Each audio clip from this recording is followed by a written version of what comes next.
Sanibonani, siyanibingelela emakhaya. Ngithi-ke uyanibingelela umkhulu Gwebendlala, ngithi sanibonani. Ngithi manginibingelele kulolu suku lanamuhla, sinibingelele nje ngisho nonyaka nawo futhi nawo sewuphelile.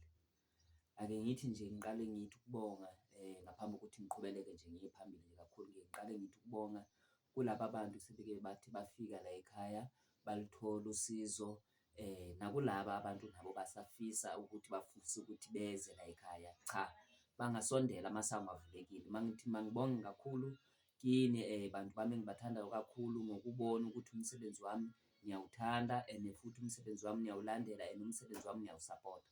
Nami futhi ngiyaninikeza futhi usizo and usizo ngiyaluthola. Ngithi bantu base-South Africa engibathandayo kakhulu, uyanithanda umkhulu Gwebendlala. Ngithi nje mangithi nje ukubonga nje kakhulu phambi kwenu nokuzibonga nokuguqa nokushaya izandla phambi kobuso benu, bantu bami engibathandayo kakhulu.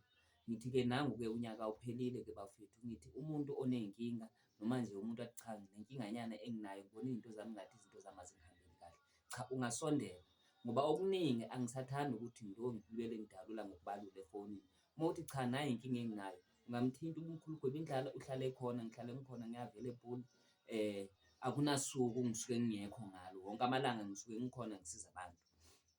Uma ngisuke ngingekho ngisuke ngiphumile mhlampe okanye kukhona la ngiye khona. Ngicela ukuthi nje ngisapoteni kakhulu, ulandeleni umsebenzi wami nizophila, nizoyithola impilo kwamkhulu Gwebendlala. Ngithi masibambisenane kakhulu bantu base-South Africa bami engibathanda, ngithi umkhulu Gwebendlala uyangithanda, ngithi love and peace, ngithi peace.